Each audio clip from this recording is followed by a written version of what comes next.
Hello दोस्तों, सब ठीक ठाक है ना।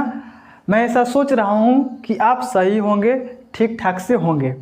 इस वीडियो के माध्यम से हम बात करने वाले हैं electric field intensity due to thin infinity plane sheet के बारे में। यानी अनंत विस्तार समतल चादर के कारण विद्युत क्षेत्र की तीव्रता निकालना है, ज्ञात करना है। अगर एग्जाम में आए तो 2 नंबर की आ सकता है क्वेश्चन।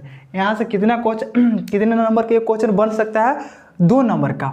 तो चलिए देखिए, यहाँ पे स्टार्ट करते हैं। ध्यान दीजिए, जरा इधर ध्यान दीजिए। देखिए ये क्या है? ये प्लेन शीट है। ये क्या है? ये प्लेन शीट है, ठीक। तो ये प्लेन शीट के लिए हम एक इस्तेमाल करते हैं। यहाँ से इधर से हम बुक उठाते हैं। जैसे ये ऐसे है, ये प्लेन शीट है, ऐसे ये मुड़ा गया है, ऐसे है दोस्त, ऐसे, ठीक। यहाँ पे हम ऐसे हम बना दिए हैं, ऐसे बनाया है, ऐसे। तो इसको हम ऐसे रख सकते हैं, ऐसे भी हम रख सकते हैं। और इसी के कारण से हमको क्या निकालना है? इलेक्ट्रिक फील्ड इंटेंसिटी, विद्युत क्षेत्र की तीव्रता। तो इसी पे प्लस प्लस क्यू आवेश है। इस पे क्या है? प्लस प्लस क्यू आवेश, ऐसे plus plus plus plus plus plus, इसे प्लस प्लस क्यू आवेश है। इस सीट पे प्लस प्लस क्यू आवेश फैला हुआ है। बात समझ में आया? इस पे तो इस पे जब पृष्ठ पे इस पे है प्लस क्यू आवेश, इसका मतलब क्या इस्तेमाल करेंगे? सिग्मा इस्तेमाल करेंगे। का चीज? सिग्मा। क्यों?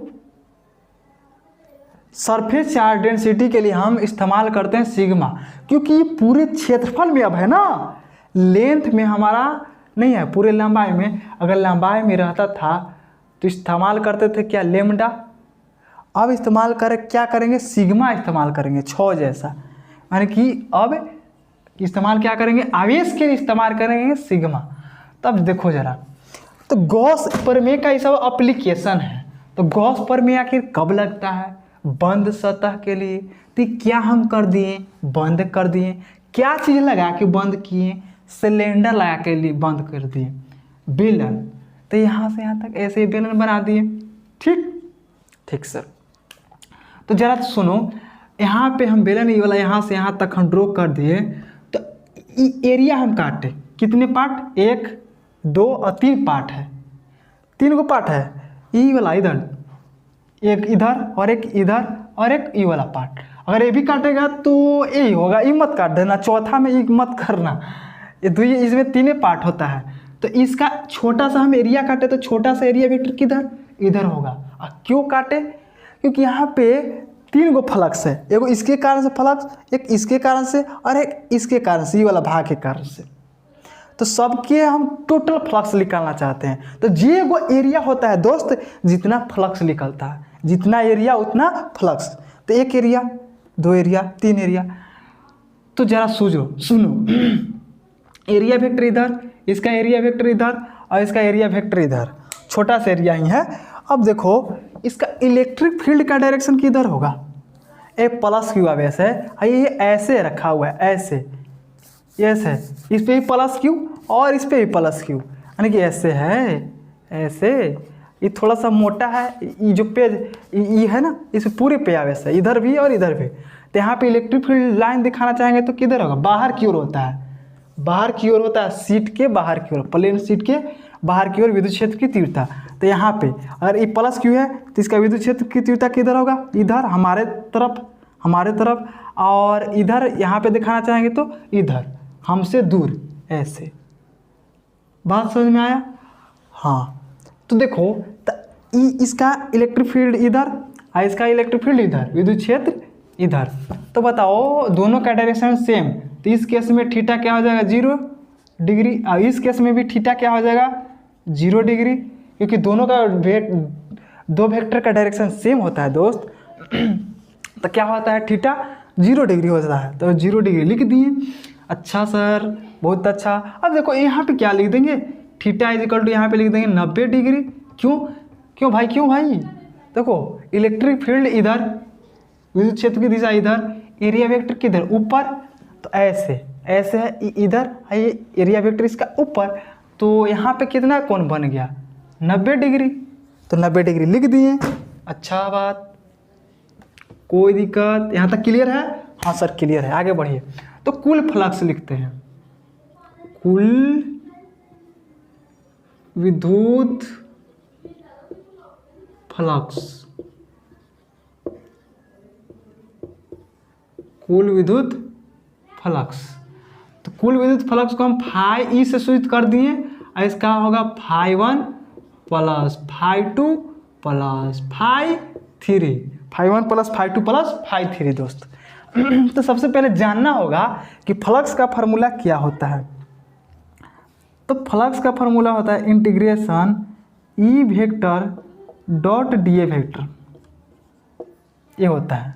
तो ऐसे ही लगा दो, 1 के लिए लगे लिखेंगे तो क्या हो जाएगा integration E vector dot d A vector, plus इसके लिए भी वैसा ही E vector dot d A vector, इसके लिए भी ऐसा ही plus E vector dot d A vector.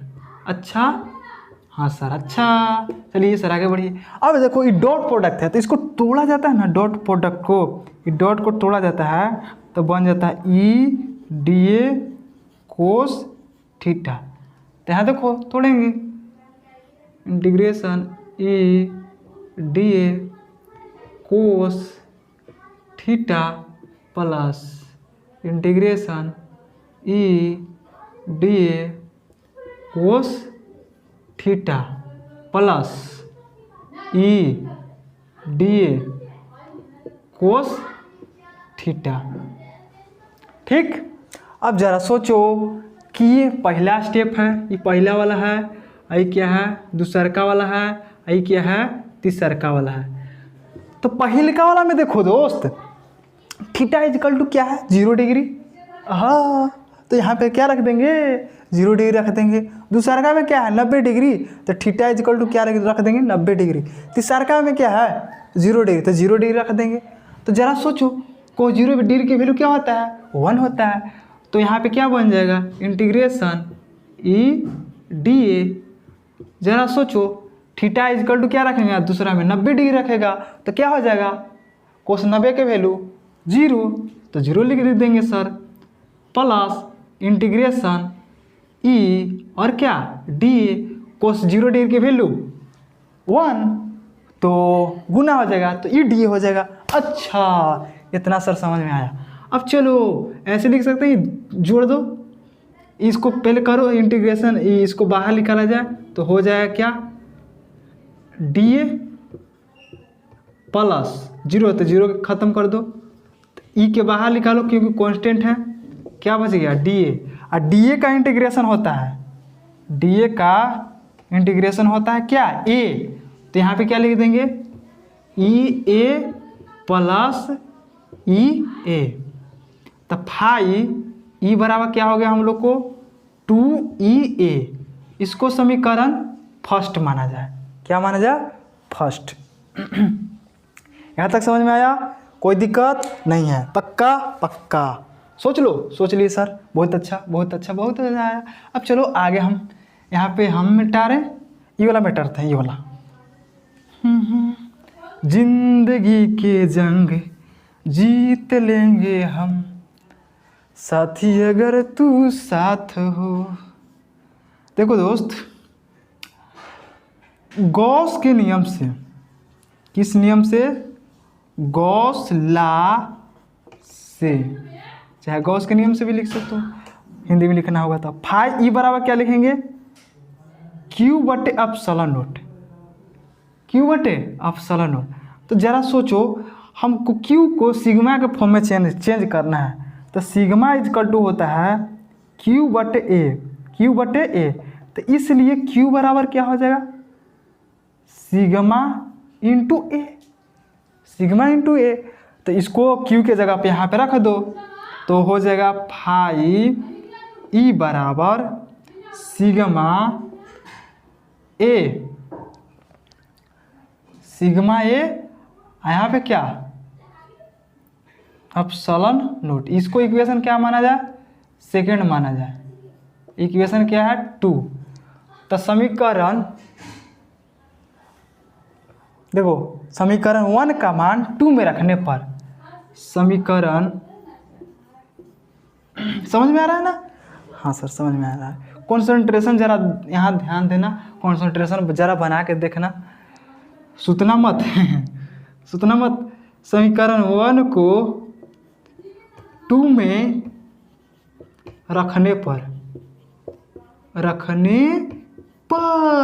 अच्छा भाई इसको रखेंगे तो क्या हो जाएगा 2EA बराबर सिग्मा ए अब बटे क्या एप्सिलॉन नोट। ए से ए मर गया, ई बराबर हम लोग को मिल गया, इसलिए ई बराबर इधर लिखते हैं ई बराबर सिग्मा बटे ई कहाँ आ जाएगा नीचे, तो 2 क्या हो जाएगा एप्सिलॉन नोट, एप्सिलॉन नोट। ठीक सर।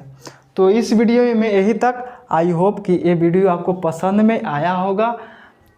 तो अगर देखो दोस्त थोड़ा सा भी दिक्कत हो ना तो सर कमेंट किया करो कि सर यहाँ पे थोड़ा सा और समझाना चाहिए था sir.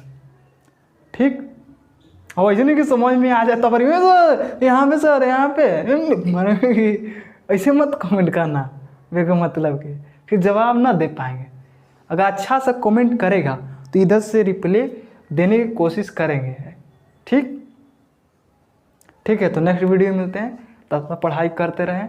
All the very best.